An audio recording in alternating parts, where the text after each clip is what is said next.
9 TMC నీరు పోతుంది, ఎత్తిపోయొచ్చు. ఈ ప్రభుత్వానికి అవగాహన లేదు, ముఖ్యమంత్రికి అవగాహన లేదు. టోటల్ డిజైన్ దెబ్బతినుంది. మాట్లాడు పండుగలు వేసుకోవాలి, ఎల్లినో ఎఫెక్ట్ ఉంది, బ్యారేజ్ల సమస్య ఉందని చెప్పి నీళ్ళు ఇయ్యలేము, ఉన్న నీళ్ళని సర్దుకోవాలి. 7 సీట్లు కూడా రావు, ఇప్పటికప్పుడు ఎన్నికలు జరుగుతాయని కేటీఆర్ అన్నారు. ఏ లెక్కన అంటారు? మొన్న మున్సిపల్ ఎన్నికల్లో మీ పరిస్థితి సీఎం కూడా తాజాగా మాట్లాడుతూ వారి రక్తం బారిస్తాం రైతు పొలాలలో అని చెప్పేసి. అంటే మీరు ఎట్లగొట్టి మాట్లాడితే మా ముఖ్యమంత్రి మాట్లాడుతుంది. మీకు మంత్రి పదవి అంటే చాలా ఇష్టమా? మంత్రి పదవి కోసం వెయిటింగ్ లిస్ట్లో ఉన్నారు. మీకు వస్తే ఎవరు అవుట్ అవుతారు, ఎవరు ఇన్ అవుతారు? నేను మంత్రిని అవుతానా కాదన్నది కాదు. Welcome to HM TV. ఇవాళ స్ట్రైట్ టాక్లో మనతో ఉన్నారు టీపీసీసీ అధ్యక్షుడు బొమ్మ మహేష్ కుమార్ గౌడ్ గారు. నమస్తే మహేష్ గౌడ్ గారు. ఈ సెప్టెంబర్ 6తో 2 సంవత్సరాలు మీ పదవి కాలం పూర్తవుతుంది. అలాగే 2.5 సంవత్సరాల కాంగ్రెస్ పార్టీ ప్రభుత్వం కూడా పాలన పూర్తయింది. ఎట్లా అనిపిస్తుంది ప్రజాపాలన పేరుతో మీరు అధికారంలోకి వచ్చిన తర్వాత? పార్టీ పరంగా కావచ్చు, ప్రభుత్వ పరంగా ఏ అంశాలను పరిగణలో తీసుకుంటారు, ఏం పరిశీలన చేశారు? ఇది పేదల ప్రభుత్వం, పేదల కోసమే వచ్చిన ప్రభుత్వం, పేదలు ఎన్నుకున్న ప్రభుత్వం. ఆనాడు 63 సీట్లతో రేవంత్ రెడ్డి గారు పీసీ అధ్యక్షుడిగా, బట్టి గారు సిఎల్పి నాయకుడిగా, సీనియర్ నాయకులందరూ కూడా కలిసికట్టుగా పనిచేస్తే కార్యకర్తల యొక్క కష్ట ఫలితంగా మేము అధికారంలోకి వచ్చాం. అధికారం రావడానికి ముందు ఏవైతే మేము వాగ్దానాలు చేశామో దాంట్లో మెజారిటీ అంశాలు ఈ 2.5 సంవత్సరాలు పూర్తి చేయగలిగినాం. అదొక సాటిస్ఫాక్షన్. ఏం చేసిన మెజారిటీ? ఇప్పుడు పేద ప్రజలు కోరుకున్నటువంటి తెల్ల రేషన్ కార్డులు 10 సంవత్సరాలు పేదవాడికి అవసరమైన ఒక్క రేషన్ కార్డు టీఆర్ఎస్ ప్రభుత్వం ఇవ్వలే. మేము వచ్చిన తర్వాత అర్హత కలిగిన ప్రతి పేదవాడికి ఇవాళ రేషన్ కార్డు ఇస్తున్నాం. దాని ద్వారా ఇలా మీరు మేము తినే సన్న బియ్యం పేదవాడు తినగలుగుతున్నాడు. తలకి 6 కిలోల చొప్పున, కుటుంబంలో ఎంతమంది ఉంటే అంతమందికి 6 కిలోల చొప్పున సన్న బియ్యం, నాణ్యమైన సన్న బియ్యం ఇస్తూ ఉన్నాం. గతంలో దొడ్డు బియ్యం పేరుంటే స్మగ్లింగ్ జరిగేది, కొంతమంది టీఆర్ఎస్ నాయకులు జేబులు నిండేవి. కానీ ఇవాళ స్వచ్ఛందంగా పేదవారు ఆ బియ్యాన్ని తీసుకొని తిని ఆస్వాదిస్తూ ఉన్నారు రుచికరంగా. మహిళలకి మొదటి రోజున ఉచిత బస్సు ప్రయాణం ఇచ్చాం. ఇలా మహిళ స్వేచ్ఛగా ఎవరి మీద ఆధారపడకుండా రాష్ట్రంలో ఎక్కడికైనా స్వేచ్ఛగా ఫ్రీగా తిరిగే పరిస్థితి. అదే మహిళకి అభ్యున్నతి చేయాలని 200 లోపు యూనిట్లు కరెంటు కాల్చుకుంటే ఉచితంగా కరెంటు, 0 బిల్ వస్తూ ఉన్నాయి. 4 ఫ్యాన్లు 4 బల్బులు వేసుకుంటే, ఏసీలు గీజర్లు వాడకుంటే 4 బల్బు 4 ఫ్యాన్లతో ఉచితంగా కరెంటు వారు ఆస్వాదిస్తారు. ఆ బిల్లులు గతంలో 500 మొదలుగా 5,000 వరకు కట్టినట్టు సందర్భాలు ఉన్నాయి. సో ఆ రకంగా కొంత ఆదా అవుతూ ఉంది. దీనికి తోడు ఇవాళ రాష్ట్ర ప్రభుత్వం మేము అధికారంలోకి వచ్చినాడు, రేవంత్ రెడ్డి గారు ముఖ్యమంత్రి అయ్యేనాటికి ఈ రాష్ట్రం ఏ పరిస్థితుందో మీకు తెలుసు. అప్పులు విపరీతంగా తెచ్చేసి ఇబ్బడి ముబ్బడిగా ఒక విజన్ లేకుండా అసలు ఎలా కడతాం ఈ అప్పు తిరిగి, అసలు మన వనరులు ఏంటి, మనకు వచ్చే లాభం ఏంటి, ఆదాయం ఏంటి, దాంట్లో ఎంత కట్టగలుగుతామని ఒక ఆలోచన లేకుండా ఇబ్బడి మబ్బడిగా అప్పులు తెచ్చారు. ప్రభుత్వ పేరిట తెచ్చారు, ఎఫ్ఆర్బిఎం లిమిట్ దాటి తెచ్చారు, కార్పొరేషన్ల పేరు తెచ్చారు, సొసైటీల పేర్లు తెచ్చారు. ఇవాళ ఏమైపోయింది? అది తడిసి మోపడై దాదాపు 7.5-8 లక్షల కోట్ల అప్పు మనకు భారమై కూర్చుంది. అంత అప్పున్నా మనం ఇవ్వాల్సిన రైతు బంధు ఆపట్లే, కొంత వెనక ముందు ఇస్తూ ఉన్నాం. వారు 10 ఏళ్లలో రుణమాఫీ విడతలుగా ఇచ్చి 10,000 కోట్లు దాటకుంటే మనం ఏకకాలంలో 20,000 పైచిలకు కోట్లు మనం రుణమాఫీ చేసాం రైతుకు. 2 లక్షల చొప్పున మెజారిటీ రైతులు 90% కొన్ని టెక్నికల్ ప్రాబ్లమ్స్ తప్ప 90% రైతులకి మనం రుణమాఫీ చేయగలిగినాం. ఇదొక వైపు. ఒకవైపు అభివృద్ధి. ఇవాళ విద్యాశాఖ తీసుకోండి, ప్రతి నియోజకవర్గం ఇంటిగ్రేటెడ్ స్కూల్ ఇస్తూ ఉన్నాం. ఒక స్కూల్ మీద దాదాపు 200 కోట్లు పెట్టి ఎస్సీ, ఎస్టీ, బీసీ, మైనార్టీలో గొడుక్కు తీసుకొచ్చి శాస్త్ర సాంకేతిక నైపుణ్యంతో అధునాతన టెక్నాలజీతో స్కూల్ ఇస్తూ ఉన్నాం. ఎడ్యుకేషన్ పరంగా అదొక మైలురాయి. పారిశ్రామిక పరంగా ఇవాళ చూడండి, శ్రీధర్ బాబు గారు సీఎం గారు దావోస్ వెళ్ళి దాదాపు 1,78,000 కోట్ల విదేశీ పెట్టుబడులు తీసుకొచ్చారు. ఇలా గ్లోబల్ సమ్మిట్ చేస్తే 5,75,000 కోట్ల పెట్టుబడులకి మనకి అష్యూరెన్స్ వచ్చాయి. దీంట్లో ఒక 60-70% టేకాఫ్ అయినా ఎన్ని వేల ఉద్యోగాలు వస్తాయి, ఎన్ని పరిశ్రమలు వస్తాయి. ఒకవైపు అభివృద్ధి, ఒకవైపు సంక్షేమం, రెండు కూడా సజావుగా పోతూ ఉన్నాయి. ప్రజలు సంతోషంగా ఉన్నారు. గ్రౌండ్ లెవెల్ రిపోర్ట్ మాకు ఫేవర్గా ఉంది. మాకు వచ్చిన ఇబ్బందుల్లో సోషల్ మీడియా విచ్చలవిడిగా డబ్బులు పెట్టి, ఒకవైపు టీఆర్ఎస్, ఒకవైపు బీజేపీ సోషల్ మీడియాని వాడుకుంటా ఉంది. ప్రభుత్వంలో అధికారం రావడానికి వాడిన సోషల్ మీడియాలో వాళ్ళు వాడుతుంటే మేము కూడా సోషల్ మీడియా ఆనాడు ప్రభుత్వానికి వ్యతిరేకమైనటువంటి యువత అప్పటి పీసీ అధ్యక్షుడు రేవంత్ రెడ్డి గారు కావచ్చు, మేము పెట్టిన మీడియా కొంత అట్టట్టారు. కానీ ఇంత ఇంత దిగజారి అబద్ధాలు, లేనిది ఉన్నట్టు ఉన్నది లేనట్టుగా మార్ఫింగ్లు ఎడిటింగ్లు చేసి పెట్టలే. ఇలా నేను చాలా సోషల్ మీడియా చూస్తూ ఉంటాను, మన కళ్ళ ముందు ఏదో జరిగినట్టుగా చిత్రీకరించి మాట్లాడుతూ ఉన్నారు. ఇది మంచిది కాదు లాంగ్ రన్లో. వాస్తవాలు చెప్పండి. ఇప్పుడు మా వల్ల మా ప్రభుత్వం వల్ల తప్పిదాలు జరుగుతాయి. ప్రతిపక్షంలో ఉన్నటువంటి మీ బాధ్యత మాకు చెప్పాల్సిన బాధ్యత, మాకు చూపాల్సిన బాధ్యత. సరిదిద్దుకుంటాం, వీలైన వరకు సరిదిద్దుకుంటాం. ప్రజాస్వామ్య ప్రభుత్వం. ఎవరైనా ఎన్నికల ప్రజలకు ముందు అనుగుణంగా పనిచేయాలి. 6 గ్యారెంటీలు అని చెప్పేసి ఎన్నికల ప్రచారం Yes. ఒకటి చెప్పారు. దాంట్లో 6 గ్యారెంటీలో వరకు ఇవ్వలేదు. మెజారిటీ 420 హామీలు అని చెప్పేసి ఇప్పుడు బీఆర్ఎస్ వాళ్ళు ఆరోపణ చేస్తారు. 420 అనే వాళ్ళు ప్రచారం తప్ప హామీలు 13 డిక్లరేషన్లు చేసారు. ఏ డిక్లరేషన్ కూడా డిక్లరేషన్లో కూడా కట్టుబడి ఉన్నాము. 420 కాదు అవి హామీలు, 400 లోపు హామీలే. దాంట్లో దాదాపు 40-50% అసలు ఫైనాన్షియల్ అకరెన్స్ లేకుండా జరిగేటువంటి కార్యక్రమాలు. మొండిగా పోయి కేసీఆర్ అట్టిపెట్టినారు. అవన్నీ క్లియర్ చేశాము. 6 అంశాల్లో మెజార్టీ అంశాలు ఇస్తూ ఉన్నాం. పెన్షన్ ఒకటి పెంచాల్సి ఉంది. ఆర్థిక భారం విపరీతంగా ఉంది, అది కూడా పెంచే ప్రయత్నం చేస్తూ ఉన్నాం. రైతులకు ఇవ్వాల్సిన భరోసా ఇస్తూ ఉన్నాం. బోనస్ ఎవరైనా ఈ దేశంలో ఇచ్చినారా? సన్నబియ్యం పండిస్తే క్వింటాలకు 500 చొప్పులు వేసుకుంటే ఇవాళ ఒక్కొక్క ఎకరంలో 40-45 క్వింటాలు పడుతూ ఉంది. ఎకరాకి ఎంత లాభం అవుతూ ఉంది? ఇవన్నీ కూడా రైతుకు దోహదపడే కార్యక్రమాలే కదా. మీరు ఒకటి మాత్రం వాస్తవం, మేము చేసుకోవాల్సినంత ప్రచారం చేసుకోలేకపోతా ఉన్నాం. ఎందుకు ఎక్కడ ఫెయిల్యూర్ వస్తుంది? ప్రభుత్వ పరంగా వస్తుందా, పార్టీ పరంగా వస్తుందా? Only social media. ఇప్పుడు సోషల్ మీడియాని పెట్టి అట్టాసంగా ప్రచారం చేసుకునే అవసరం లేదు. ప్రజలకి అందాల్సిన అందుతున్నాయి. అందినవాడు తృప్తిగా ఉన్నాడు, గుండెలో పెట్టుకున్నాడు చేయకూడుతున్నాయి.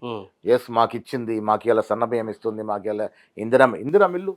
కేసీఆర్ గారు ఉద్యమం నుంచి వచ్చి ముఖ్యమంత్రి అయిన తర్వాత డబుల్ బెడ్రూమ్ అనేది ప్రతి బహిరంగ సభలో మాట్లాడాడు. ఎన్నికల ముందైతే అవ్వ అల్లుడు వస్తే ఎక్కడ పండుగ అంటే పాపం మేము ఆనాటికి సమైక్య ఆంధ్రప్రదేశ్లో దాదాపు 60 లక్షల పైన డబుల్ బెడ్రూమ్ సింగిల్ బెడ్రూమ్ ఇల్లు ఇచ్చాం.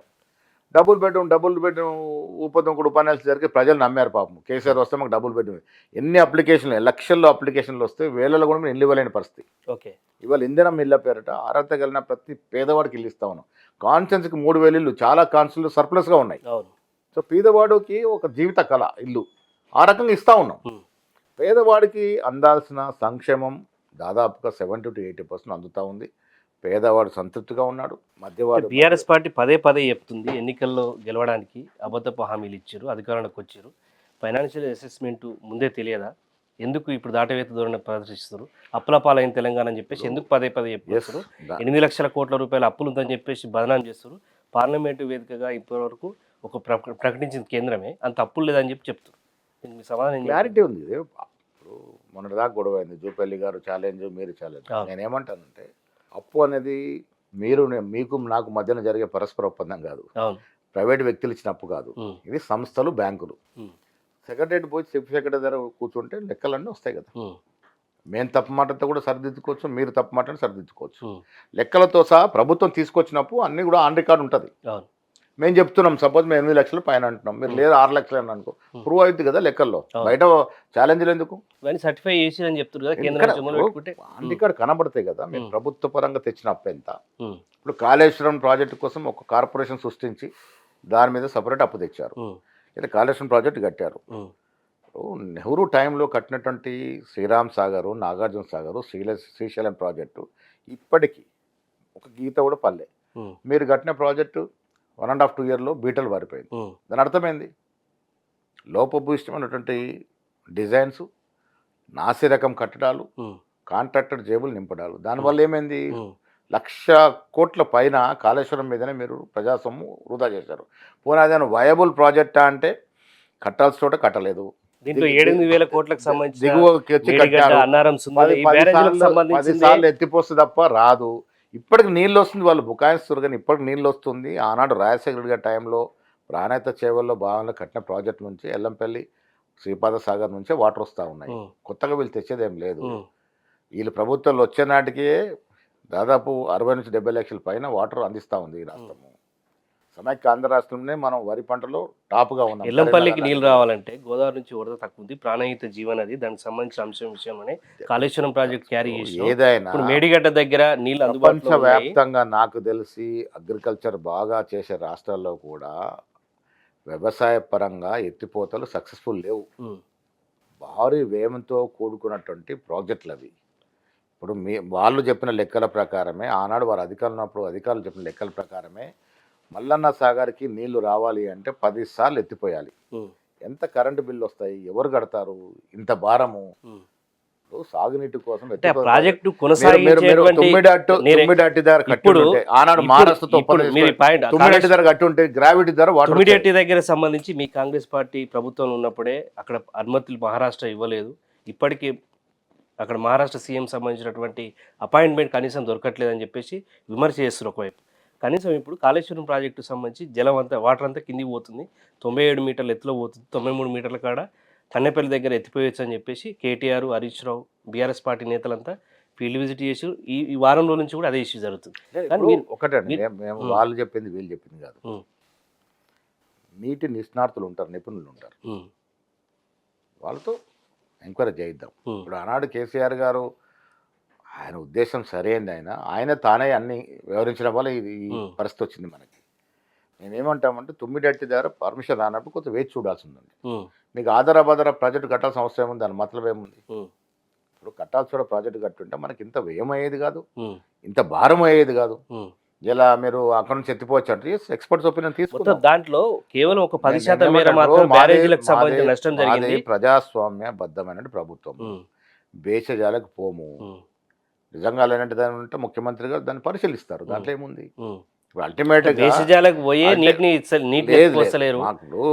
ఎఫెక్ట్ ఉంది. భేషజాలకు పోయి ఉంటే దాన్ని ఎందుకు రిపేర్ చేసే పనిలో పడతాం మేము?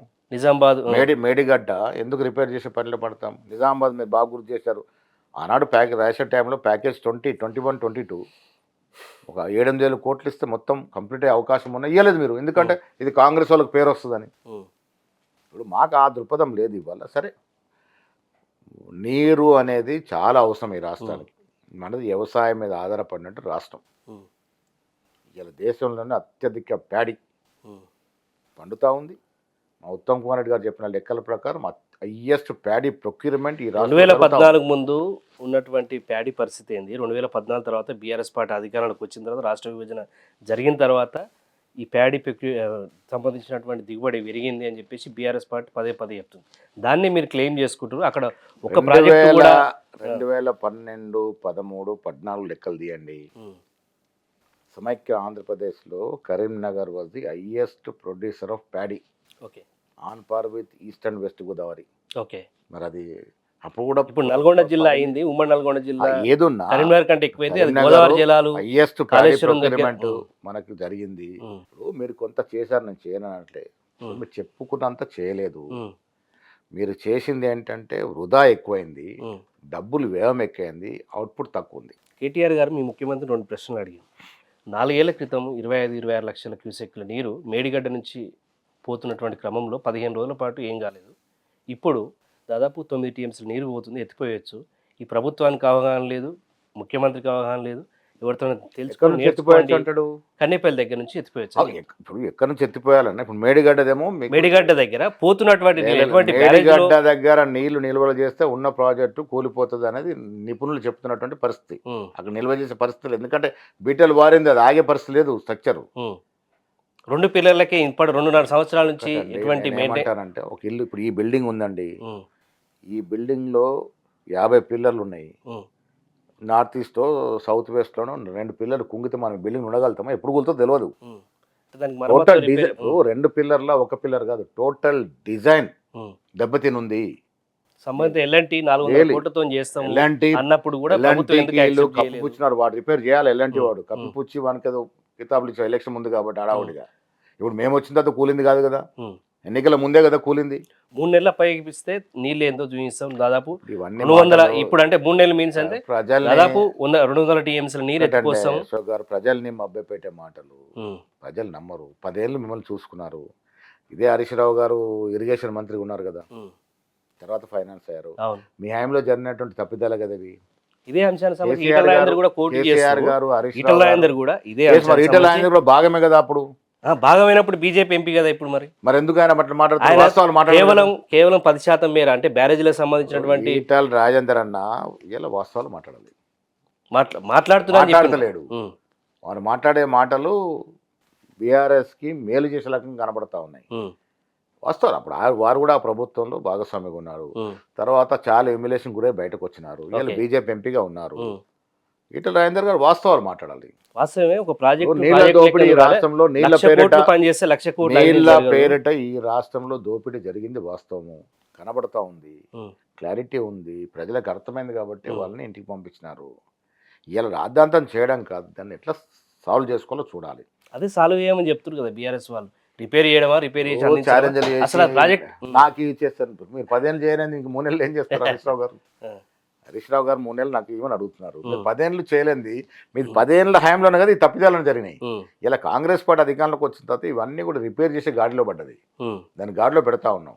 మొత్తంగా మీ పార్టీ నుంచి తెలంగాణ రైతాంగాన్ని నిన్న సీఎం కూడా తాజాగా చెప్పిండు, ఆర్తడి పంటలు వేసుకోవాలి, ఎల్లినో ఎఫెక్ట్ ఉంది, అక్కడ నీళ్ళు లిఫ్ట్ చేసి ఎత్తిపోయలేము, బ్యారేజ్ల సమస్య ఉందని చెప్పి చెప్పిండు.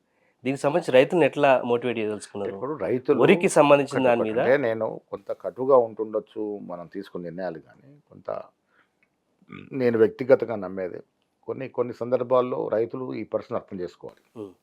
నేను చాలా సందర్భాలు చెప్తాను, డైవర్షన్ ఆఫ్ క్రాప్స్. ఇప్పుడు ఈజీ క్రాప్ అందరూ వరేస్తూ ఉన్నాం. ఒకవైపు సంతోషం, అనే ఐఏఎస్ ప్రొక్యూర్మెంట్ అవుతుంది, ఐఏఎస్ ప్రొడక్షన్ అవుతుందని మాకు రాహుల్ గాంధీ గారు మినిస్టర్స్ మీటింగ్లో అన్నారు. ఇది మీకు ఇంత గొప్పగా చెప్తా ఉన్నారు కదా, ఐఏఎస్ ప్రొడక్షన్ వస్తుంది, ఐఏఎస్ ప్రొక్యూర్మెంట్ చేస్తూ ఉన్నారు, won't it be A burden in the future అని అడిగిండు. మంచి ప్రశ్న. మొత్తం వరేస్తూ ఉన్నారు. కమర్షియల్ క్రాప్స్ చాలా ఉన్నాయి. నేనేమంటాను, నేను ముఖ్యమంత్రి గారితో కూడా చెప్పాను, మా అగ్రికల్చర్ మినిస్టర్ గారు కూడా చెప్పాను, తుమ్మల నాగేశ్వరరావు గారితో, డైవర్షన్ ఆఫ్ క్రాప్స్ ఎంకరేజ్ చేయాలి మనం. రకరకాల క్రాప్స్ ఉన్నాయి. ఇదే అంశంలో కేసీఆర్ ముఖ్యమంత్రిగా ఉన్నప్పుడు అప్పట్లో ఒరేస్తే ఉరి అన్నదానికి అన్నాడు. మీ కాంగ్రెస్ పార్టీ వాళ్ళు కూడా తీవ్ర విమర్శన చేశారు. ఎట్లా అంటారు మీరు మీ ఫామ్ హౌస్ లో ఒరేసుకోవచ్చు అని విమర్శ చేసి ఇప్పుడు అంటాను నేను. డైవర్షన్ ఇప్పుడు మీరు వరేస్తే ఊరే అని మేము అనట్లే.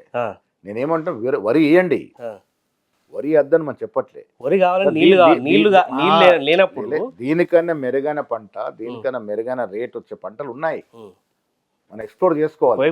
మొక్క కొనుగోలు చేయట్లేదు. మీ జిల్లా కావచ్చు, నిజామాబాద్ కావచ్చు, కరీంనగర్ కావచ్చు, వరంగల్ కావచ్చు, ఈ 3 జిల్లాలకు సంబంధించి వరి, మొక్కజొన్న, సోయాబీన్ ఇవి కేంద్రం కొనుగోలు చేయట్లేదు మీరే అంటారు. ఇంకా ప్రత్యామ్నాయ పంటలు ఏం చెప్పదలుచుకున్నారు? ఇప్పుడు నిజామాబాద్ ఒకప్పుడు షుగర్ క్యాన్కి, చెరుకు పంటకి పెట్టింది పేరు. ఏషియాలో బిగ్గెస్ట్ కర్మాగారం నిజాం షుగర్ ఫ్యాక్టరీ అదర్ ఉండింది. క్రమేణా అందరూ కూడా నీళ్ళు వస్తూ ఉన్నాయి కాబట్టి వరి వైపు తలిండ్రు. వరి కన్నా ఎక్కువ దిగుబడి, ఎక్కువ లాభాలు వచ్చే పంట చెరుకు పంట. ప్రభుత్వ పరంగా ఎంకరేజ్ చేసి అక్కడ చెరుకు వేసుకుంటే అది ఒక ప్రత్యేక పంటగా వస్తుంది. అసలు మా దగ్గర ఉన్న చక్కెర కర్మాగారాలు, కన్సరీ యూనిట్లు ఏ రాష్ట్రంలో లేవు. కానీ ఇలా మహారాష్ట్ర చూడండి, వరితో పాటు షుగర్ క్యాన్ అత్యధికంగా పండిస్తా ఉన్నాం. మా నిజామాబాద్ విషయానికి వచ్చినప్పుడు మనము షుగర్ క్యాన్, మన చెరుకు పంట వేసుకుంటే ఇది ఒక డైవర్షన్ అవుతుంది. దానికి సరిపడా ప్రోత్సాహాలు మా ప్రభుత్వం నీళ్ళు ఇయ్యలేదు, వరి పంట వేయొద్దని చెప్పేసి అట్లా కూడా నీళ్ళు ఇయ్యలేము కదా, ఉన్న నీళ్ళని సర్దుకోవాలి. న్యాచురల్ రిసోర్స్ కేసీఆర్ హయాంలో జరిగిన తప్పిదం వల్ల కొంత ఇబ్బంది వస్తూ ఉంది. ఇవాళ అదే తొమ్మిడెడ్డి దగ్గర కట్టుంటే మనకి ఈ వ్యయం లేకుండా, అధిక భారం లేకుండా సజావుగా నీళ్ళు వచ్చేవి. ఆ పరిస్థితి కోల్పోయాము. కట్టుంటే మహారాష్ట్రతో అడ్జస్ట్మెంట్ చేసుకుని ఉంటే, ఇదే ఒత్తిడి కొంత పెట్టుంటే బాగుండేది. మీకు ఆ రోజు అడావుడి ఉండే, ఏదో చోట ప్రాజెక్ట్ కట్టాలి, ఎందుకు కట్టాలో ప్రజలకు తెలుసు. సో ఆ రోజు అట్లా కాకుండా ఇవ్వాలి. మీరు ఎన్డీఎస్ఏ పేరు చెప్పి, సిడబ్ల్యూసీ పేరు చెప్పి, బీఆర్ఎస్ పార్టీకి మైలేజ్ వస్తుంది, కన్నెపల్లి నుంచి నీటిని ఎత్తిపోసే అన్నటువంటి కారణం చేతనే కేవలం ఎన్డీఎస్ఏ రిపోర్ట్ ను బూచి వదిలిస్తారు. ఇదే పోలవరం దగ్గర పట్టిసీమ నుంచి నీళ్లు ఎత్తిపోసినా కూడా నాకు తెలిసి మా ముఖ్యమంత్రి గారికి భేషజాలకు పోయే అవసరం కానీ అలవాటు కానీ లేదు. అలాంటిదని అవకాశం ఉంటే డెఫినెట్గా వారు పరిశీలిస్తారు. ఈ రాష్ట్రం యొక్క బాగోగులు, ఈ రాష్ట్రం రైతాంగ రాష్ట్రము, రైతాంగాన్ని పరిపూర్ణంగా ఆదుకోవాలనే తపన మా కాంగ్రెస్ ప్రభుత్వానికి ఉంది, మా ముఖ్యమంత్రికి ఉంది. ఆ విషయంలో వెనక ముందు ఏమైనా అడ్జస్ట్మెంట్ కూడా చేసుకుంటాం. కానీ మీరు ఊరికే స్టేట్మెంట్లు ఇచ్చి కాంది కూడా అవుతుందని చెప్పి మీద ప్రచారం కోసం చెప్పుకుంటే, నిపుణులు చెప్పింది మేము ముందుకు పోము. కేసీఆర్ లాగా అన్ని మేమే వివరించాము. దీంట్లో ఒక ఎక్స్పర్ట్ ఒపీనియన్ తీసుకుంటాము. డెఫినెట్గా అటువంటి అవకాశం ఉంటే ప్రజల అవసరాల కోసం ఏ పని చేయడానికైనా మా ప్రభుత్వం సిద్ధం. ఈ అంశంలో సీఎం రేవంత్ రెడ్డికి, కేటీఆర్, హరీష్ రావుకి తీవ్రమైనటువంటి మాటల యుద్ధం నడుస్తుంది. కేటీఆర్ ఏమో ఏకంగా సీఎం రేవంత్ రెడ్డి దరిద్రుడు, అవగాహన లేదు అంటే ఒక చెప్పలేని మాటలు అన్నాడు. సీఎం కూడా తాజాగా మాట్లాడుతూ వారి రక్తం వారిస్తాం రైతు పొలాలలో అని చెప్పేసి అంటే ఈ రకమైనటువంటి సీఎం గారు అనేది అంటారు ఊరికే రెచ్చగొట్టి రైతులు రెచ్చగొట్టి కాందానికి అయిన దానికి తప్పిదాలు మాట్లాడి ఇప్పుడు అబద్ధాలు మాట్లాడి రెచ్చగొట్టచ్చు జనాన్ని.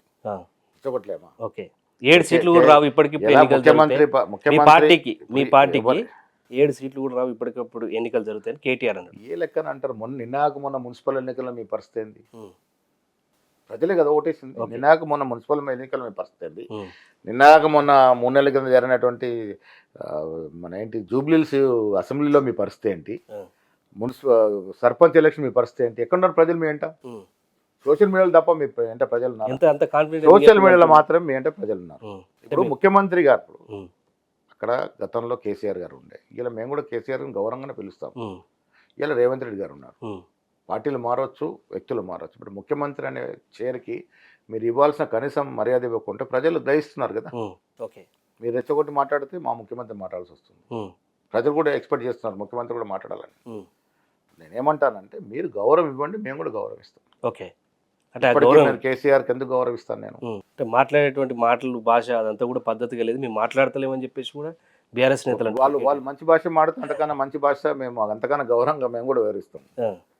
మీకు కార్యకర్తలు అడుగుతారు కదా, వాళ్ళంతా తిట్టిపోస్తుంటే మీరెందుకు కాకుంటారు అంటారు. కార్యకర్తలు ఆభిష్టం కూడా ఒకవైపు సీఎం రేవంత్ రెడ్డి పాలన, ఒకవైపు పిసిసి అధ్యక్షుడిగా మీరు జోడెట్లాగా లేదు, కొంత గ్యాప్ నడుస్తుంది పార్టీ పరంగా, క్షేత్రస్థాయిలో పర్యటనలు తక్కువైనాయి, పార్టీ పరంగా ముందుకెళ్ళట్లేదు. ఈ అంశాన్ని కాళేశ్వరం విషయంలోనే సీఎం డైరెక్ట్గా రంగంలో దిగి విమర్శ చేయాల్సిన పరిస్థితి వస్తుంది. పిసిసి అధ్యక్షుడిగా మీరు ఎక్కడ కూడా కొంత మాట్లాడేటువంటి చర్చ నడుస్తుంది, ఇది నిజమా?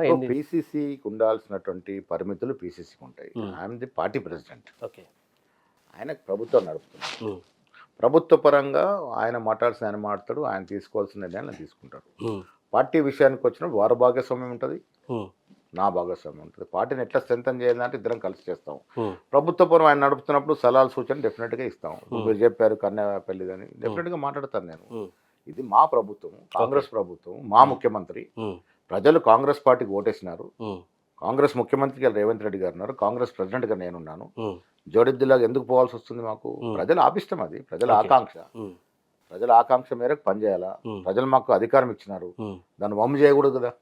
కార్యకర్తల కష్టం వల్ల ఇవాళ అధికారంలోకి వచ్చాము. కార్యకర్తల యొక్క కష్టాన్ని గుర్తిస్తూ వారి యొక్క ఆభిష్టం మేరకు పనిచేయాల్సిన అవసరం ఉంటుంది కదా.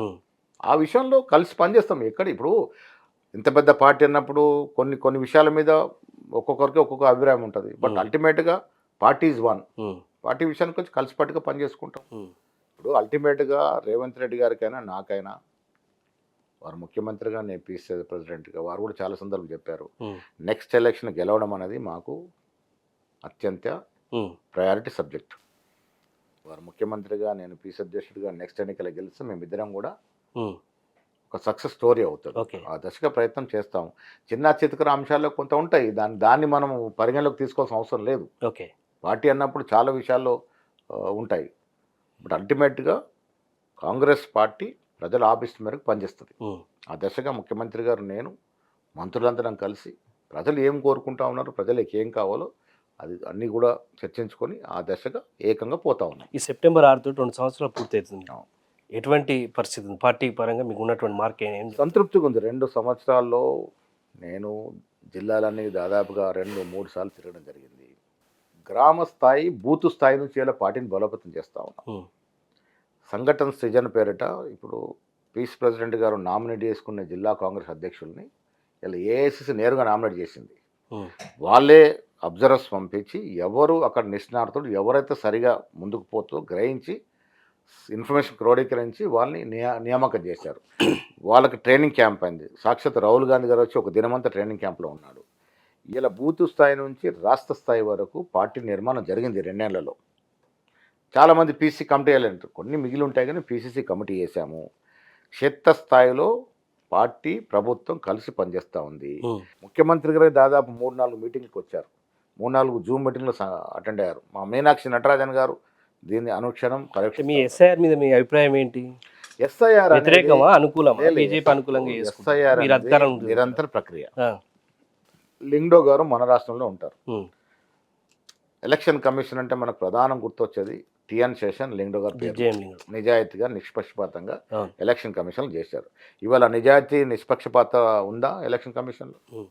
మన మీనాక్షి నటరాజన్ గారి నామినేషన్ అకారణంగా తొలగిస్తే అంటే ఎలక్షన్ కమిషన్ స్పందించలేదు. కాంగ్రెస్ పార్టీ వాళ్ళే కేసులు ఉందని చెప్పేసి మధ్యప్రదేశ్ బీజేపీ తప్పుడు చెప్తే ఇది ప్రచారం మీ జరిగింది. ఇక్కడ ఆ వర్గం ఏమైనా ఉందా ఇక్కడ? ఇప్పుడు మీరు ఏమైనా ఐడెంటిఫై చేసిరా? మీనాక్షి గారు నామినేషన్ చేసిన కదా ఓపెన్ డాక్యుమెంట్, అది ఓపెన్ డాక్యుమెంట్. ఎవరో ఇచ్చాల్సిన అవసరం లేదు కానీ కదా. బీజేపీ మధ్యప్రదేశ్ బీజేపీ మంత్రి చెప్పింది ఇక్కడ ఉన్న వాళ్ళు కాంగ్రెస్ ఇప్పుడు పార్టీ వాళ్ళు వాళ్ళు ఎవరైనా తేల్చిరా ఒక దాంట్లో? తొండం లేకుండా వాళ్ళైనా మాట్లాడతారు. మాకు అది దాంట్లో పోవాల్సిన అవసరం లేదు. ఉమ్.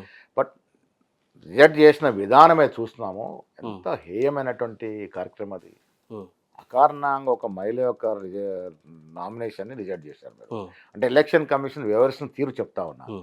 వీళ్ళు ఎందుకు మేము ఇంత అప్రమత్తంగా ఉన్నామంటే ఆనాడు లింగో గారి టైంలో జరిగినటువంటి ఎలక్షన్ ప్రక్రియలో అర్హత కలిగిన ప్రతి ఓటును జోడించే కార్యక్రమం జరిగింది. ఉమ్.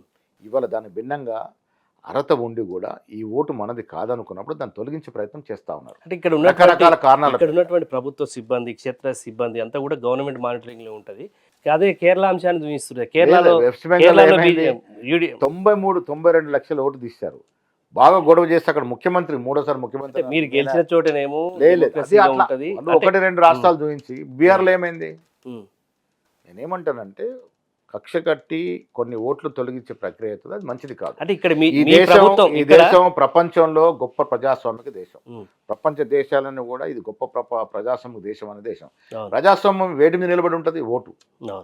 ఓటు ప్రతి వాడికి ఓటు హక్కు అనేది ఒక పెద్ద అస్త్రం. అది అవును. అర్హత కలిగినట్టు ఓటును తీసేసినాక క్వాలిటీ లీడర్షిప్ ఎక్కడ ఎలక్ట్ అవుతుంది? ఉమ్. అంటే ఇప్పుడు ఈ ఎస్ఐఆర్ లో ఇప్పుడు ఇక్కడ స్పెషల్ ఇదే జరుగుతుందా? ఇంటెన్సివ్ రివిజన్ అనేది అర్హత కలిగిన ప్రతి వాడు ఓటుని జోడించే ప్రక్రియ ఇది. ఓకే.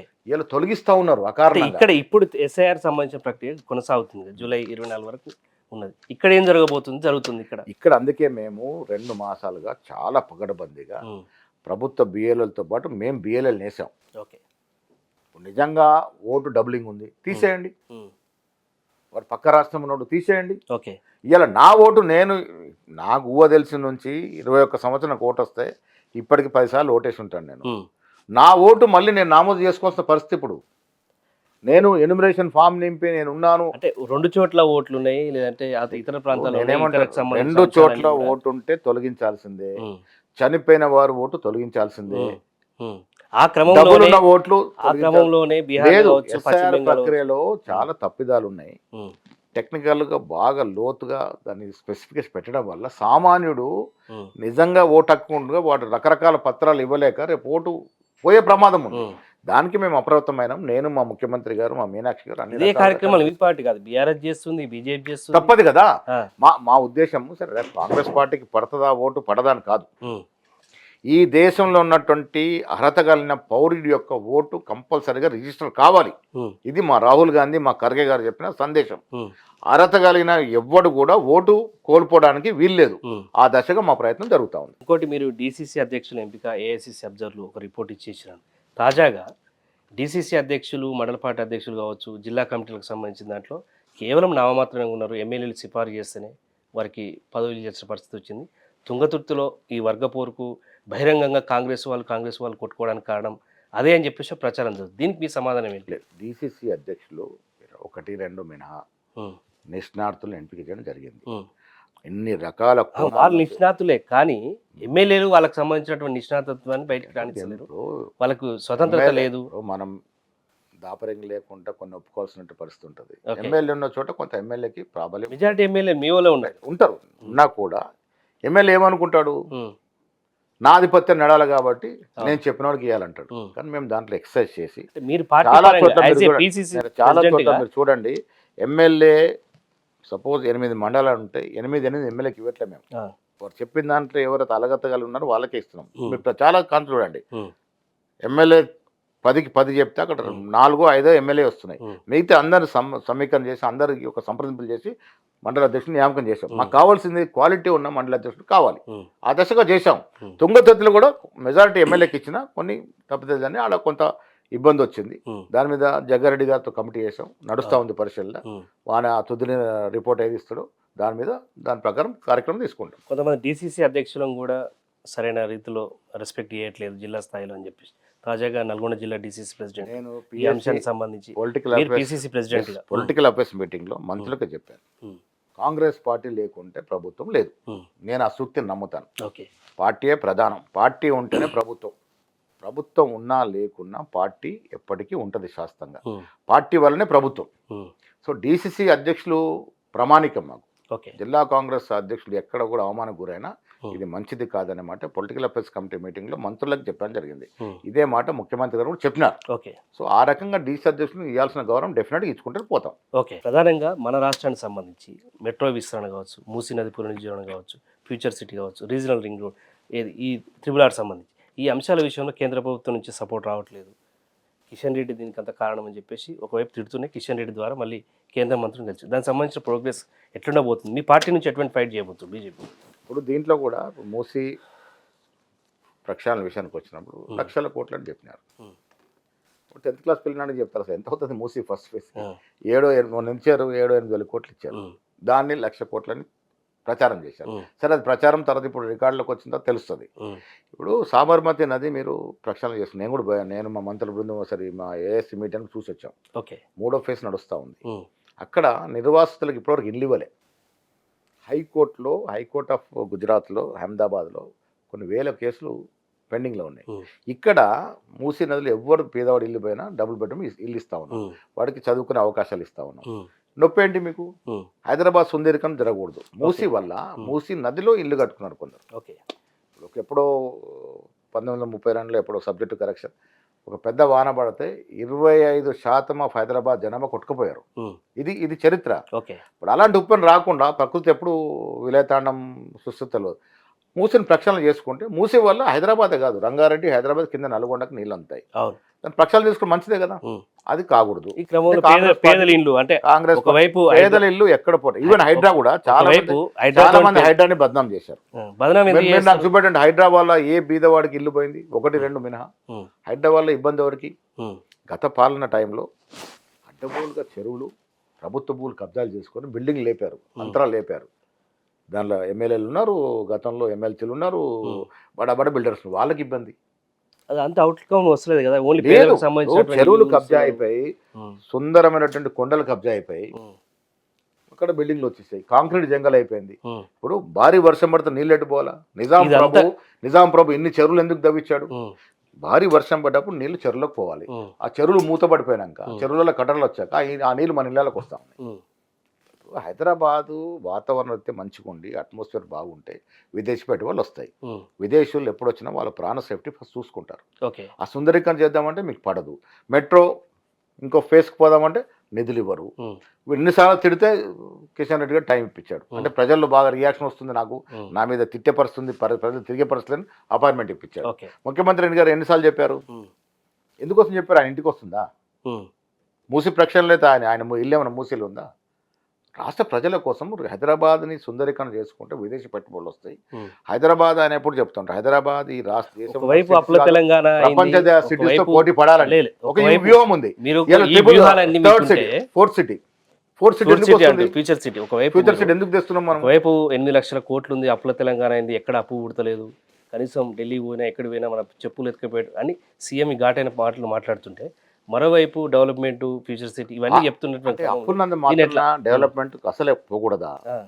ఇంత అప్పును కూడా మేము ఎంత ధైర్యం చేస్తున్నామంటే, ఇప్పుడు సిటీని ఎప్పుడే కానీ అమెరికాని మనము ఉదాహరణ తీసుకుంటే, అమెరికా ఎందుకు సక్సెస్ అయింది?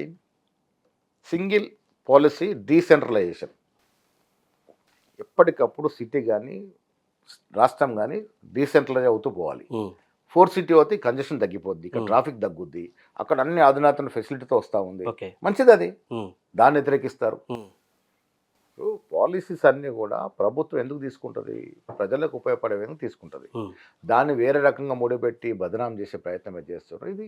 వీళ్ళు అభివృద్ధి నిరోధకులు. హరీష్ రావు ఎవరో స్టేట్మెంట్ ఇచ్చారు, మేము వస్తే 4 సిటీ ఎత్తేస్తామని. ఏమైతే ఎత్తేస్తే? అరే నువ్వు ఇవాళ స్టేట్మెంట్ అది కాదు, నువ్వేం చెప్పాలంటే ఫార్మాసిటీ కోసం వాళ్ళు చెప్తున్నట్టు అంశం, ఫార్మాసిటీ కోసం సేకరించిన భూముల్ని రియల్ ఎస్టేట్ వ్యాపారం కోసం కాంగ్రెస్ పార్టీ ఉపయోగిస్తుంది. వాళ్ళకి ఇష్టానుసారంగా అందుకే ఫ్యూచర్ సిటీని రద్దు చేసి మళ్ళీ ఫార్మాసిటీ ఏర్పడి గొప్ప అవకాశం ఉన్నట్టు రాష్ట్రం అంది. ఇలా హైయెస్ట్ బల్క్ డ్రగ్స్, ఏషియాలో బిగ్గెస్ట్ బల్క్ డ్రగ్స్ మన నుంచి పోతాయి. గొప్ప గొప్ప ల్యాబ్స్ ఉన్నాయి మన దగ్గర. ఫార్మా ఇండస్ట్రీ డెవలప్ కావాల్సిందే. ఫార్మాకి ఫోర్త్ సిటీకి సంబంధం లేదు. అంటే భూములు అడ్జస్ట్మెంట్ అయితే అవుతుండొచ్చు కానీ దానికి Okay. దీనికి పొంతనేముంది? ఇప్పుడు సిటీ డెవలప్ కావాలి, సిటీ ఎక్స్పాండ్ కావాలి. మీరు ఇబ్బడి ముబ్బడిగా రింగ్ రోడ్డు లోపల పై అంతస్తు పెద్ద పెద్ద ఏమంటారు హై రైజ్ బిల్డింగ్స్ పర్మిషన్ ఇచ్చారు. ఇలా నేను నార్సింగ్లో నేను 21లో షిఫ్ట్ అయినప్పుడు ఎంత ఈజీగా ట్రాఫిక్ మూవ్మెంట్ ఉండేది. ఇలా అక్కడ ఏంటి రామేశ్వరరావు గారు కట్టిన మై హోమ్ దాని దగ్గర అవతార్ దగ్గర అర్ధ గంట ఆగాల్సి వస్తుంది. అంటే మీరు ఇబ్బడి మూడుగా అంతస్తులకు పర్మిషన్లు ఇచ్చారు, రోడ్డు పరిస్థితి చూడలే, డ్రైనింగ్ పరిస్థితి చూడలేదు. ఇప్పుడు అంతమంది జనం ఒక్కసారి రోడ్ల మీద వస్తూ ఉంటే మన పరిస్థితి ఏంది? అందుకే సిటీ ఎక్స్పాండ్ అయితే ట్రాఫిక్ కండిషన్ ఇది భవిష్యత్ దృష్టిలో పెట్టుకొని భవిష్యత్ అవసరాలు దృష్టిలో పెట్టుకొని తీసుకున్న నిర్ణయం. దాన్ని మీరు రాజకీయ కారణాలతో వ్యతిరేకిస్తే మేమేం చేస్తాము? ప్రజలు గొప్పవాళ్ళు అన్ని గ్రహిస్తూ ఉన్నారు. సార్ ఏంటి మీకు మంత్రి పదవి అంటే చాలా ఇష్టమా? మంత్రి పదవి కోసం వెయిటింగ్ లిస్ట్లో ఉన్నారు, ఇప్పుడు అప్పుడా వస్తుంది, మీకు వస్తే ఎవరు అవుట్ అవుతారు, ఎవరు ఇన్ అవుతారు? నేను చాలా సందర్భాలు చెప్పాను. అంటే చాలామందికి తెలియదు, పిసిసి ప్రెసిడెంట్ అనేది మంత్రి కన్నా పెద్దది. ఓకే, అది చాలామంది తెలుసుకోవాలి. చాలామంది అడిగారు, సరే మంత్రి పదవికి ఉండే హోదా మంత్రి పదవికి ఉంటుంది, బట్ నేను ఎన్ఎస్ఐ బ్యాక్గ్రౌండ్ నుంచి వచ్చినవాడిని. నా జీవిత కళ పిసిసి అధ్యక్షుడు అవ్వాలని. ఓకే, 20 మాసాలుగా మీరు చూశారు. నేను ప్రొద్దున 9 గంటల నుంచి సాయంత్రం వరకు కొన్ని వందల మందిని డిస్పోజ్ చేస్తాను, కలుస్తాను. నాకు అది టేస్టీ ఫీల్డ్ అది. నాకు కూడా గతంలో అడిగారు మీరు మంత్రి పదవి అది అంటే, నేను మంత్రి పదవి కన్నా నాకు పీసీసీ గొప్పది. అంటే ఇస్తా అంటే వద్దంటున్నా, మీకు ఇంట్రెస్ట్ లేదు? నా అభిరుచి పీసీసీ అధ్యక్షుడు. ఓకే, అది ఉంది. హైకమాండ్ అల్టిమేట్గా ఫలానా వాళ్ళు ఫలానాకు సూట్ అవ్వాలన్నా అది కూడా చేయలేము అది. ఓకే, బట్ నేను స్వతహాగా ఈ రోజు కూడా నేను ఎక్కడ వెళ్ళి నాకు మంత్రి పదవి కావాలని కోరలే. సో మంత్రి పదవి అనేది ముఖ్యమంత్రి గారు, ఏఐసిసి అల్టిమేట్గా ముఖ్యమంత్రి గారు ప్రమేయం ఉంటుంది మంత్రివర్గంలో ఎవరు ఉండాలి ఎవరు ఉండకూడదని. ఏఐసిసి ఉంటుంది కాబట్టి వాళ్ళు సలహా సూచనలతో మంత్రివర్గ మండలి నిర్మాణం అవుతుంది. అప్పుడైనా అయింది, ఇప్పుడైనా అంతే ఉంటుంది. ముఖ్యమంత్రి గారు ఎవరిని పెట్టుకోవాలో ఎవరిని పక్కన పెట్టాలో వారి అభిష్టం మేరకు ఉంటుంది. నేను పీసీసీ అధ్యక్షుడిగా ఆనాడు సీనియర్ కాంగ్రెస్ నాయకులందరూ ఈ రాష్ట్రంలో, ముఖ్యమంత్రి గారు, డిప్యూటీ ముఖ్యమంత్రి గారు, మా ఇన్ఛార్జ్ ఆనాడు ఉన్నటువంటి దీపాదాస్ మున్షి అందరు సహకారంతో పీసీసీ అధ్యక్షుడయ్యాను. ఆర్గనైజేషన్ ఎక్స్పీరియన్స్ ఉంది కాబట్టి నడపగలుగుతారని ఆ రకంగా నడుపుతా ఉన్నాం. చిన్న సంఘటనలు తప్ప ఎక్కడ కూడా ఇబ్బంది లేకుండా ముఖ్యమంత్రి గారు నేను ఈ 20-25 మాసాలుగా మంచి ప్రాపర్ కోఆర్డినేషన్తో ముందుకు పోతా ఉన్నాం కాబట్టి ఇబ్బంది లేకుండా పోతా ఉంది. నా గోలల్లా సార్ నేను మంత్రిని అవుతానా కాదన్నది కాదు, నెక్స్ట్ ఎలక్షన్లో మేము గెలవాలి. అంటే కర్ణాటకలో టీపీసీసీ అధ్యక్షుడు డిప్యూటీ సీఎం అయ్యిండు, ఇక్కడ కూడా టీపీసీసీ అధ్యక్షుడికి ఇంకా లేదు. కర్ణాటక పరిస్థితి వేరు. కర్ణాటకలో పీసీసీ అధ్యక్షుడిగా ఆయన సిద్ధరామయ్య గారు కలిసి ప్రభుత్వం తీసుకొచ్చినారు. ఓకే, ఆయన పీసీసీ అధ్యక్షుడిగా ఉన్నాడు కాబట్టి డిప్యూటీ సీఎం అయ్యిండు. ఇక్కడ పీసీసీ అధ్యక్షుడిగా ఉన్న రేవంత్ రెడ్డి సీఎం అయ్యిండు. అక్కడికి ఇక్కడికి చాలా వ్యత్యాసం ఉంది. ఇక్కడ ఆ పరిస్థితులు లేవు. ఇక్కడ పీసీసీ అధ్యక్షుడు నేను సంతృప్తిగా పనిచేస్తూ ఉన్నాను. నాకు కితాబు ఏఐసిసి ఇస్తుంది, మా ముఖ్యమంత్రి గారు మా నాయకులు ఇస్తారు. మనం గట్టిగా కష్టపడి పనిచేసినంత కాలం ఏఐసిసి మనని అనుకూలిస్తుంది. మనం ఇంట్లో కూర్చుంటే పోతాము. పీసీసీ అధ్యక్షుడిగా నేను చేయాల్సిన కార్యక్రమాలు చేస్తూ ఉన్నాను.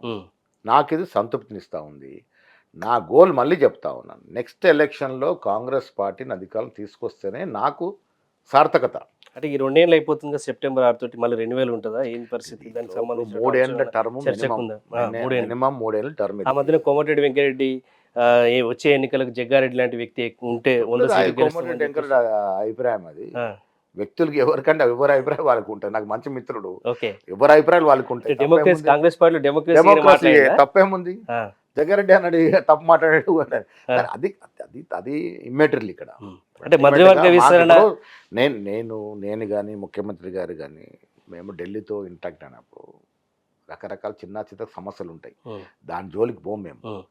అల్టిమేట్గా రేపు ఈ రాష్ట్రంలో ఇప్పుడు ఇస్తున్నటువంటి అభివృద్ధి కానీ సంక్షేమం కానీ ప్రజలు సంతృప్తిగా ఉన్నారు.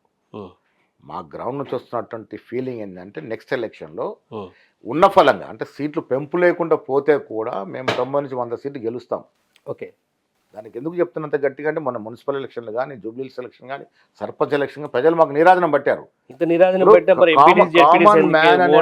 కామన్ మ్యాన్ అనేవాడు సంతృప్తిగా ఉన్నాడు. కాంగ్రెస్ పార్టీ మాకు ఇవ్వాల్సింది ఇస్తుందనే తృప్తితో ఉన్నాడు. ఇంకా పైన సోషల్ మీడియాలో జరిగే ప్రచారం కింది లెవెల్లో పనిచేయదు. ఓటేసేవాడు ఎవడు? కింది స్థాయి. నిజంగా ఈ ఈ ఈ వర్గాలు ఎవరైతే మా ప్రచారం చేస్తే వారు ఆ ఓటింగ్ రోజు క్రికెట్ మ్యాచ్ చూసుకుంటూ కూర్చుంటారు. ఓకే. ఓటేసేవాడు సామాన్యుడు. ఆ సామాన్యుడు సంతోషంగా ఉన్నాడు మాతో. ఉమ్, మా ప్రభుత్వంతో సంతోషంగా ఉన్నాడు. ఉమ్, ముఖ్యమంత్రి గారు, డిప్యూటీ ముఖ్యమంత్రి గారు, మంత్రులు, ఎమ్మెల్యేలు క్షేత్రస్థాయిలో ఉన్నారు, పనులు చేస్తూ ఉన్నారు. వాటితో తృప్తిగా ఉన్నారు కాబట్టి న్యాచురల్గా మమ్మల్ని ఓన్ చేసుకుంటారు. ఉమ్, దానికి మించి ఈ రాష్ట్రంలో ఒక ఆనవాయితీ ఏర్పడింది. 2 సార్లు కనీసం ప్రభుత్వం ఇస్తా ఉంది ఎవరికైనా. ఉమ్, 5 ఏళ్ళు సరిపోదు, ఇంకా 5 ఏళ్ళు ఇచ్చి చూస్తామని. కేసీఆర్ కూడా ఎట్లా ఇచ్చారు కదా, అవును. గతంలో మాకు కూడా ఎట్లా ఇచ్చారు. ఉమ్, ఇంకో అవకాశం ఇస్తారు. మేము ఇంకా మంచి పని చేస్తే ఇప్పుడు ముఖ్యమంత్రి చెప్తాం 34 వరకు మేమే ఉంటాం. ఎందుకు చెప్తా ఉన్నాడు? ఆ. మేము ఇంకా మంచి పని చేస్తే డెఫినెట్గా మళ్ళీ ఇంకో ఆయన అవకాశం వస్తుంది. ముఖ్యమంత్రి అంటుండే 30 వరకు మేము ఉంటాం, నేనే ముఖ్యమంత్రి అంటు. చెప్పడం సరే, ముఖ్యమంత్రి కూడా నెక్స్ట్ ముఖ్యమంత్రి అవుతారని చెప్తారు. తప్పేముంది, మంచిగా పని చేస్తే ఆయన ముఖ్యమంత్రి అవుతారు కదా. ఆ, కాంగ్రెస్ అధికారంలో 34 వరకు ఉంటుంది. ఓకే. ఆ తర్వాత కూడా ప్రజలు ఆశీర్వదిస్తే ఉంటాం. ఈ రాష్ట్రంలో నాకు తెలిసి బీజేపీ ఏదో ఆశపడుతుంది కానీ కులాలు మతాల పేరిట ప్రతిసారి పనిచేయవు. మరి ఆల్రెడీ నితిన్ నబీన్ వచ్చిండు, 3 రోజుల పాటు ఏమైంది తిరిగిండు. నితిన్ నబీన్? వచ్చిండు. నేను చాలా హైదరాబాద్ తో పాటు వరంగల్ పోయొచ్చు. Warangal Nitin corporation, Nabin GHMC. Programmes అన్ని అట్టర్ ఫ్లాప్ అయినా మీకు తెలుసా? ఆ, 2000 మందిని పోగు చేసుకోలేని పరిస్థితి. ఒక జాతీయ వైపు సునీల్ బన్సాలి పోనీ పశ్చిమ బెంగాల్లో జాతీయ అధ్యక్షుడు పనిచేసి, మనకేమన్నా ఒరగబెట్టిపోయాడంటే రాజకీయాలు సునీల్ మాట్లాడతారు. బన్సాలు పశ్చిమ బెంగాల్లో పనిచేసి అక్కడ బీజేపీ గెలుపు కారణమే ఆయన ఇచ్చిండు. ఇప్పుడు మోసాలు మొత్తం చేశారు. మాస్టర్ అంటే ఇక్కడ మైండ్ కూడా మోసం పనిచేస్తుండు. చేస్తామని అంటున్నారు. అంటే వాళ్ళు మోసం- ఏమంటారు అంటే వెస్ట్ బెంగాల్ పరిస్థితి అంటే ఈడ కూడా మోసం చేసి తెలంగాణ ప్రజలు అంత ఈజీగా మోసపోరు. ఉమ్, అక్కడ తిమ్మిని బమ్మి చేసి ఏదో చేశారు. ఇక్కడ ప్రజలు కాంగ్రెస్ ప్రభుత్వం ఇస్తున్నటువంటి ఫలాలతో తృప్తిగా ఉన్నారు కాబట్టి మాకు డోకా లేదు. ఇప్పుడు వచ్చిన సీట్ల కన్నా రెట్టింపు సీట్లే వస్తాయి తప్ప తగ్గాయి. ఉమ్, గ్రౌండ్ రియాలిటీ చెప్తా ఉన్నా. ఓకే. ఇవాళ సర్వేలు అంటున్నారు. ఇప్పుడు కార్యకర్తను ఉత్తేజపరచడానికి సర్వేలు పేరంటే ఇటువంటి లీక్లు ఇస్తూ ఉంటారు. ఏ సర్వే చెప్తోంది మీరు వస్తారని? ఆ, చెప్తుండగా బలగుది ఏ సర్వే చెప్పండి. వాళ్ళకున్న సర్వే రిపోర్ట్ చెప్తుంది పేరు వస్తుంది. చెప్పరు కదా, సర్వే ఏజెన్సీ పేరు మరి చెప్పకుండా ఇప్పుడు అన్ని వాళ్ళకున్న రిపోర్ట్ ఫేక్ చెప్తారు స్టోరీలు చెప్పుకొని కదా. కార్యకర్తలు జారిపోకుండా చూసుకోవడం తప్ప ఈ రాష్ట్రంలో సామాన్యుడు సంతోషంగా కార్యకర్తలు ఉన్నారు. జారిపోరు అన్నప్పుడు మీ పార్టీ నుంచే జీవన్ రెడ్డి లాంటి కీలక నేత కాంగ్రెస్ బీఆర్ఎస్లో ఏరింది. మీకు ఇప్పుడు మీ చేరికలు తక్కువైనట్టు కనిపిస్తుంది కాంగ్రెస్ పార్టీ. చేరికలు తక్కువ. ఇప్పుడు చేరికలు అనేది ఎట్లుంటారు? ఇప్పుడు ఆనాడు మా పార్టీ సిద్ధాంతాలు నచ్చి కొంతమంది ఎమ్మెల్యే మాకు ఇలా బాధ్యతగా ఉన్నారు. కోర్టులో కేసు నడుస్తూ ఉంది. ఉమ్, ఇప్పుడు బీజేపీ ఎమ్మెల్యేలు ఉన్నారు.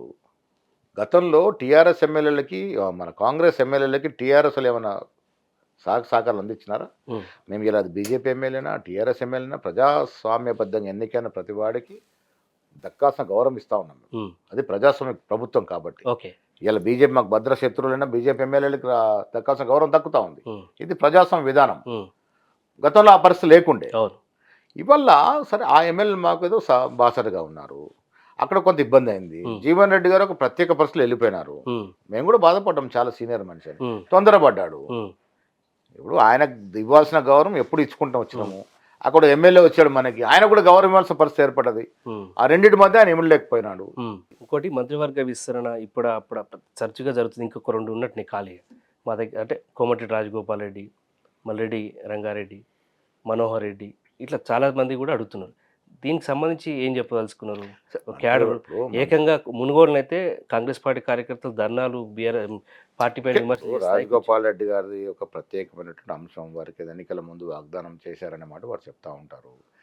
మంత్రివర్గము ఎప్పుడు చేయాలి, ఎన్నికల ముందు చెప్పారు ఒకటి, ఎంపీ ఎన్నికలప్పుడు కూడా ప్రామిస్ చేశారు. మంత్రివర్గ ప్రక్షాళనలు ఎప్పుడు చేయాలి, అసలు చేయాలా వద్దు అనేది నిర్ణయం తీసుకోవాల్సింది ముఖ్యమంత్రి గారు. ఓకే.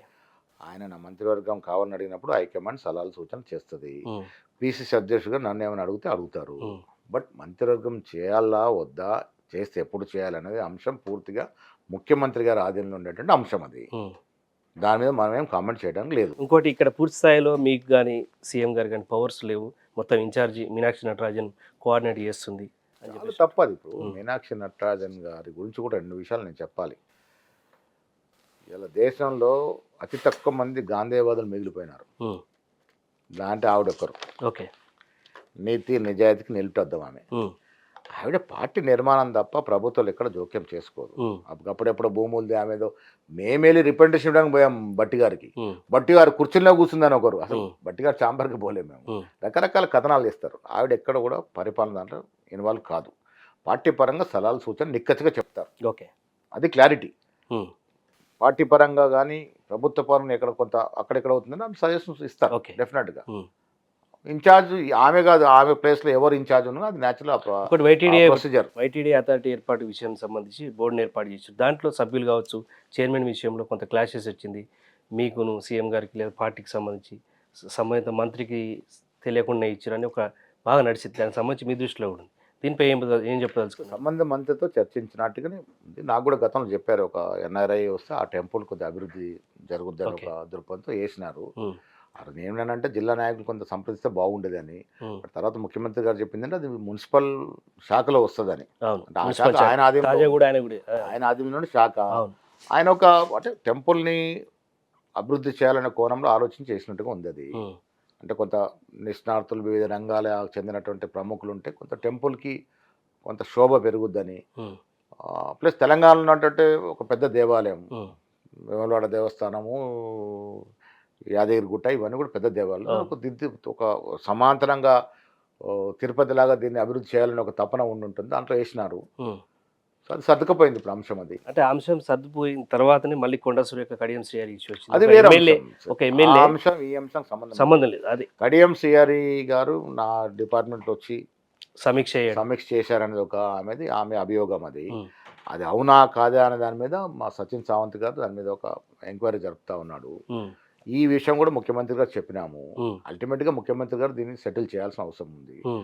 ఇరువైపులు ఉన్న తర్వాత వారు ఏం నిర్ణయం తీసుకుంటూ చూద్దాం. ఇంకొకటి పిసిసి అధ్యక్షుడిగా సీఎం సంబంధించిన కీలక వ్యక్తికి ఒకరికి వర్కింగ్ ప్రెసిడెంట్ వచ్చేటువంటి క్రమంలో మహేష్ కుమార్ గౌడ్ ఆపుతున్నాడు అని బాగా పార్టీలో కూడా చర్చ జరుగుతుంది. ఇప్పుడు వర్కింగ్ ప్రెసిడెంట్ నియామకం అనేది ఆగిన మాట వాస్తవము. ఉమ్, రకరకాల సమీకరణలు తీసుకొని వర్కింగ్ ప్రెసిడెంట్లు వేస్తారు. ఉమ్, దాంట్లో సీఎం గారు కొన్ని పేర్లు సూచించారు, నేను కొన్ని పేర్లు సూచించాను, రకరకాల సీనియర్ నాయకులు కొన్ని పేర్లు సూచించాము. అవును. రకరకాల కారణాలలో ఆగిపోయినాయి. అది ఉమ్, మాకు ఎవరి మీద వ్యక్తిగతంగా ప్రేమలు కానీ ద్వేషాలు కానీ ఉంటే నడవదు. అల్టిమేట్ డిసిషన్ ఏఎస్ తీసుకుంటుంది. ఉమ్, సో అది పెండింగ్ ఉన్నమాట వాస్తవం. ఓకే. అది కాకుండా ఉపాధ్యక్షులు జనరల్ సైట్లు అన్నీ వేసినారు. జిల్లా పార్టీ నడుస్తూ ఉంది. అంటే మీకు కొంత అసమ్మతిని మిగిల్స్తుంది అది ఆ కారణం. ఉంటుంది న్యాచురల్. పార్టీ ఇంత పెద్ద పార్టీ నడిపేటప్పుడు అందరినీ సాటిస్ఫై చేయలేము. ఉమ్, మెజారిటీ నాయకుల యొక్క అభిప్రాయంతో పోతాము. ఓకే. ఎక్కడ కూడా ఏకగ్రీవం కావు. ఉమ్, అటువంటి కొద్ది ఇబ్బందులు వస్తాయి. ఓకే. దాన్ని ఫేస్ చేయక తప్పదు. ఉమ్, పీసీ అధ్యక్షుడు ఆ మాత్రం ఫేస్ చేయరు కూడా నేను నడపగలుగుతాను. ఉమ్. డెఫినెట్గా ఫేస్ చేస్తాను. ఇంకోటి రాహుల్ గాంధీని ప్రధాని చేయాలనేటువంటి లక్ష్యంతో పనిచేస్తున్న మీరు ఒకవైపు ఇండియా కూటమిలకు ఒకరు వస్తున్నారు, ఒకరు పోతున్నారు. మన రాష్ట్రంలో లాస్ట్ టైం 8 సీట్లు వచ్చినాయి. వచ్చేసారి ఆ పరిస్థితి ఉందా? డెఫినెట్గా ఇప్పుడు మీరు లెక్కలు వేసుకోండి. ఇప్పుడు బీజేపీ 8 పార్లమెంట్ మెంబర్లు గెలిచారు. ఉమ్, ఎప్పుడైనా వారు మేము ఫలానా పని చేసామనో లేక ఫలానా పని చేసామని ఎలక్షన్లు అడుగుతారా?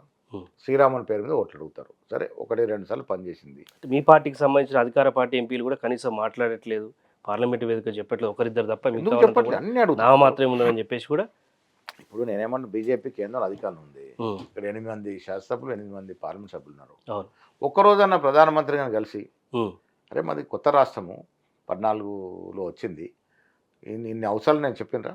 అంటే మీరు ఇప్పుడు ఇచ్చినటువంటి ఆయన మోడీ గారు హామీలకు బీసీ అని మీరు చెప్పుకుంటారు. ఇచ్చిన హామీలకు ఇలా మేము BC కిషన్ రెడ్డి ఈ అంశానికి సంబంధించి ఆయన కూడా స్పష్టంగా చెప్పిండు, కాంగ్రెస్ పార్టీ ఇచ్చినటువంటి హామీలకు మేము ఎందుకు బాధ్యులం అవుతాం, మాకేం సంబంధం ఉంటుంది. కాంగ్రెస్ పార్టీ మీరు ఇచ్చిన హామీలు కాదు, ఉమ్. కేంద్ర ప్రభుత్వం ఇచ్చినటువంటి విభజన చట్టం హామీలు పూర్తి చేయాల్సిన అవసరం మీకు లేదా? ఉమ్.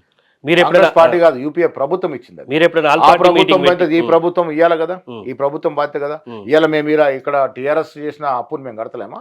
మీరు ఒకవేళ ప్రభుత్వం ట్రాన్స్ఫర్ అవుతుంది. మీరు ఆల్ పార్టీ మీటింగ్ పెట్టి ఎప్పుడైనా అట్లా ప్లాన్ చేసి ఎప్పుడైనా పిఎం ని వాళ్ళే కదా ప్రైమ్ మినిస్టర్ మీరు వాళ్ళు. ఇప్పుడు కిషన్ రెడ్డిని మే- రేవంత్ మేము రెడ్డి అడిగితే ఇప్పటికీ- రేవంత్ రెడ్డి ఇప్పటికీ ఏర్పాటు. ఉమ్, బట్టి విక్రమార్క గారు 4-5 ఆల్ పార్టీ మీటింగ్స్ పెట్టారు. ఉమ్, దాంట్లో బీజేపీ ఎంపీలు కూడా వచ్చినారు. ఓకే. చాలా సందర్భాలు ఈ అంశం లేవనెత్తినారు. ఉమ్, ఉమ్, రిజల్ట్ లేదు కదా. ఉమ్. ఇప్పుడు కేంద్రంలో ఇద్దరు వాళ్ళ అంటే మంత్రులు- కేంద్ర మంత్రి కిషన్ రెడ్డి కేంద్రంలో గారిని ఇద్దరు అడిగిన- మంత్రులు ఉన్నారు. ఉమ్, దాంట్లో ఒక బీసీ మంత్రి ఉన్నాడు సంజయ్ గారు, ఉమ్, 3 బీసీ ఎంపీలు ఉన్నారు. అవును. ఒక్కరోజున కుల సర్వే మీద అరే ఇంత గొప్పగా చేసింది ఇక్కడ కాంగ్రెస్ ప్రభుత్వం, ఉమ్, రేవంత్ రెడ్డి గారు రెడ్డి ఏమిటి కూడా కుల సర్వే చేశాడు, ఉమ్, ఇది మనకు ఒక రోల్ మోడల్, మీరు బీసీ కాబట్టి మీరు చేయండి అని అడిగినారా మోడీని పోయి? ఓకే. దాన్ని తొక్కిపెట్టినారు. ఉమ్, ఇలా కుల సర్వేని మీరు కేంద్రంలో ఆమోదించుంటే ఇలా మొత్తం రాష్ట్రాలకు అది పోయేది కదా. ఉమ్, నిజంగా వెనుకబడి తరగతిలో బీసీలకు న్యాయం జరిగేది కదా. ఉమ్, మరి బీసీ ఎంపీలు ఉన్నారు, బీసీ ఎమ్మెల్యేలు ఉన్నారు, మీరు మాట్లాడరు. ఓకే. ఎక్కడ న్యాయం చేశారు?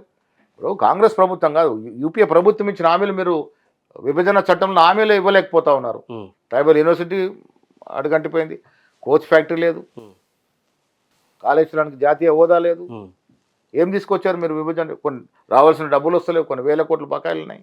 ఇంకోటి కవిత పెట్టినటువంటి బీఆర్ఎస్ పార్టీ కాంగ్రెస్ పార్టీకి ఏజెంట్గా పనిచేస్తుంటే బీటీం నాకేం అవసరం పనిచేస్తుంది. ఏజెంట్లు. మీరు చెప్పదలుచుకున్నటువంటి ఇప్పుడు అంశాన్ని ఆమె ఆవిడ చెప్తున్నది, ఒకటి, ఆమె కవిత విమర్శ గారి చేస్తున్నది. పార్టీ పెట్టడం అనేది ఆమె ఇష్టం. ఈ ప్రజాస్వామ్యంలో ఎవరైనా పార్టీ పెట్టచ్చు. ఉమ్, నేను మొదట చెప్పాను, కవిత గారు పార్టీ పెట్టి మనస్ఫూర్తిగా స్వాగతిస్తున్నామని. ఉమ్, డెఫినెట్గా ఈ దేశంలో, ఈ రాష్ట్రంలో ఎవరు ఎన్ని పార్టీలైనా పెట్టినా మేము స్వాగతిస్తాం. ఉమ్, ప్రజాస్వామ్యంలో పార్టీలు రావాలి. ఉమ్, అల్టిమేట్గా వాటి మనుగడ అనేది ప్రజల యొక్క ఆభిష్టం మేరకు ఉంటుంది. ఉమ్. కవిత గారు పార్టీ పెట్టుకుంటే మాకేం సంబంధం? అంటే బ్యాక్ బోన్ కవిత గారు ఇవాళ కొన్ని వాస్తవాలు చెప్తా ఉన్నారు. ఇప్పుడు మేము గతంలో బీఆర్ఎస్ పార్టీ గురించి ఎన్ని చెప్పినా కాంగ్రెస్ వాళ్ళు కదా చెప్తున్నారు. అంటే మీరు చెప్పాల్సుకున్న బట్ ఇలా అంశాలు కవిత ఆమెతో- గారు బయటకు వచ్చి చెప్తున్నారు. కవిత గారు 10 ఏళ్ళు అక్కడ భాగస్వామ్యం ఉన్నారు ఆ ప్రభుత్వంలో.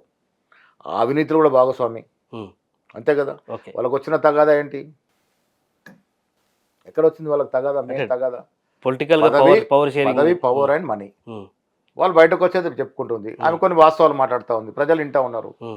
ప్రజలు నమ్ముతా అదే ఉన్నారు. ఆమె చెప్తున్నటువంటి అంశాలనే కాంగ్రెస్ పార్టీ మాకేం అవసరం? గతంలో మేము చెప్పిన అంశాలు ఆమె చెప్తుంది. ఆ. కాకపోతే ప్రజలు నమ్ముతా ఉన్నారు. ఓకే.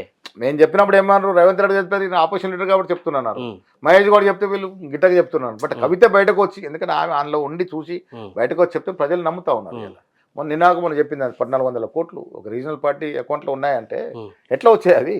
అదే ఇదే అంశానికి సంబంధించి కేటీఆర్ కూడా చెప్తారు 3,000 కోట్ల రూపాయలు కాంగ్రెస్ పార్టీ అకౌంట్ లో ఉన్నాయి. జాతీయ పార్టీ హోదాలో మాకు డబ్బులు లేవు. ఆ, ఇలా richest party in the world um, is BJP. Okay. ఈ అంతా కలిసి కూడా వేల కోట్ల. ఇలా కాంగ్రెస్ పార్టీ ఏఐసిసి నడపడానికి డబ్బులు లేవు కదా. ఉమ్, ఇవన్నీ అబద్ధ ప్రచారాలు చెప్తారు. ఓకే. పీసీసీలో 10 లక్షలు లేవండి. నేనే అధ్యక్షుడిని కదా. ఉమ్, మీరు అకౌంట్ చూసుకోండి. మరి ఓకే. నెల ఖర్చులకి డబ్బులు లేని పరిస్థితి మాది. అంటే మీరు ఇక్కడ 1400 ఇంకోటి కోట్లు పాయింట్ ఇది, మీరు అధికారంలోకి ఉన్న తర్వాత మహేష్ కుమార్ గౌడ్ గాంధీ భవన్ పట్టించుకోవట్లేదు, సరైనటువంటి రీతిలో వివరించట్లేదు అని చెప్పేసి కొంత సోషల్ మీడియాలో, మీ పార్టీకి సంబంధించిన అనుకూల సోషల్ మీడియాలో వచ్చింది. చేస్తారు. దానికి ఏం చేస్తారు? ఇప్పుడు ఉమ్, గాంధీ భవన్ అనేది, గాంధీ భవన్ కాంగ్రెస్ పార్టీకి రూపాయి రెంట్ మీద లీజు. ఓకే. ముందు భాగము. ఉమ్, వెనక భాగంలో డెంటింగ్ వాడు ఉంటాడు, పెయింటింగ్ వాడు ఉంటాడు, ఓట్లోడు ఉంటాడు, కలర్ వాడు ఉంటాడు. వాడోడు పడేస్తే నాకేం సంబంధం? ఓకే. సరే, అది చేశారు. ఎమ్మెల్యే క్వార్టర్ చూపించారు. అది నా సొంత క్వార్టర్ కాదు కదా, ప్రభుత్వం ఇచ్చిన వెసులుబాటు అది. అంటే దీని వెనక ఎవరుంది అనుకుంటారు మీకు? ఎవరు ఉన్నారని అనుకోను. మీడియాకు స్వేచ్ఛ ఉంది. ఉమ్, అంటే మీడియాకి స్వేచ్ఛ ఉన్నప్పటికీ అక్కడ సబ్జెక్ట్ ఉంటేనే చేసుకొని, ఇప్పుడు దానికి మనము అదే మీడియా మళ్ళీ వాళ్ళు నా గురించి మంచిగా రాస్తా ఉంది, నా కథనాలు ఇస్తా ఉన్నారు. గతంలో కూడా నా గురించి బాగా చెప్పినారు.